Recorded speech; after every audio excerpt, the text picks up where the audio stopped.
Hello and welcome to DIA News, your weekly bulletin from the UK's largest professional body for driver and rider trainers, Driving Instructors Association. I'm your host and DIA's Chief Executive, Carly Brookfield. Let's look at the latest developments in our world. We've been chasing transport ministers down for a response to DIA's report exposing serious flaws in the consultation, which informed changes to the booking process for driving tests. Last week, I wrote to Transport Secretary Simon Lightwood demanding a response to the driver-trainer industry's concerns. He's had since the start of May to even acknowledge these grave concerns and hasn't even acknowledged the original report. Other MPs have been raising concerns too on behalf of their members locally. If you check your latest member newsletters, we've included resources to help you write your MP on this matter. The more of us shouting, the harder we are to ignore.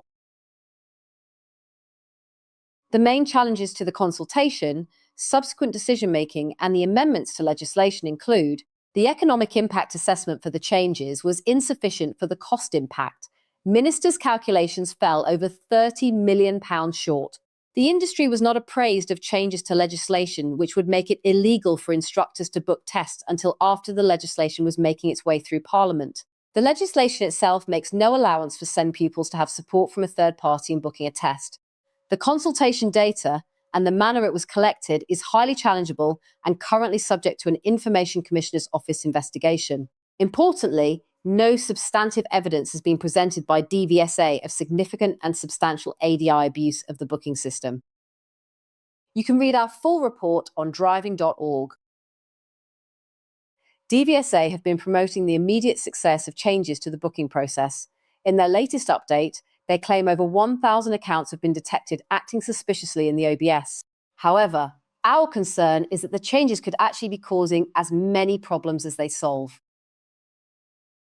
Some of the issues still remaining and new ones which have emerged after the booking system changes include detecting suspicious activity in the OBS means DVSA's detection capability may be improving, but also means bots or other third parties are still accessing the system and can still access test data. Due to the cumbersome system of swapping tests, a whole new rash of third-party apps have launched, focused on helping pupils swap their test. In this sense, DVSA have actually created a new market for the rogue third parties, rather than stopping them financially exploiting learners. Add to this, other apps appearing in the market claiming they can view test availability in the OBS and help secure a test slot. Members have also been sharing with me WhatsApp groups and websites where availability is being advertised. Instructors can't even access the system to view availability, but a bot and other third parties apparently still can and are still trying to profit from selling information. Test swaps are down overall, but only because pupils are apparently just giving up on the ludicrous test swap system and either heading for the slot they had booked, whether they're ready or not, or dropping the slot and trying to book a new one. No shows on test are up in general, despite measures such as the 10-day cancellation rule being introduced. So the question has to be asked, are the changes really working, and are some even having a negative impact? And let's not forget the latest figure on driving test waiting times nationally is 22.4 weeks. DIA has also been busy responding to several government consultations that have come out of the new road safety strategy. Amongst those were 2 consultations on minimum learning periods and motorcycle training testing and licensing. And as a series Transport Select Committee hearings on the new road safety strategy kicks off, we've written to the committee to ask that the voice of working driver trainers is heard in these hearings. You can read a full summary of our consultation responses in this month's Driver Trainer magazine. Thank you to all our members who responded to our consultation responses and attended focus groups to help us shape our response with the feedback of instructors working at the coalface of driver training. The last few weeks have also seen DIA meeting with DVSA, Department for Transport and individual MPs to discuss key issues such as test waiting times, the lack of Part 2 and 3 tests, standards of instructor training, the road safety strategy and safeguarding in the sector. At the Car Driver Training and Testing Forum at Westminster last month, we also had our first introduction to new DVSA CEO Beverly Warmington. Were we impressed with the new leadership, their grasp of the issues, the plans to tackle them and their vision for the agency? Read my CEO's column in this month's Driver Trainer magazine to find out. And finally, members have been sharing with us the rising tide of pupils treating trainers as a taxi to the test centre.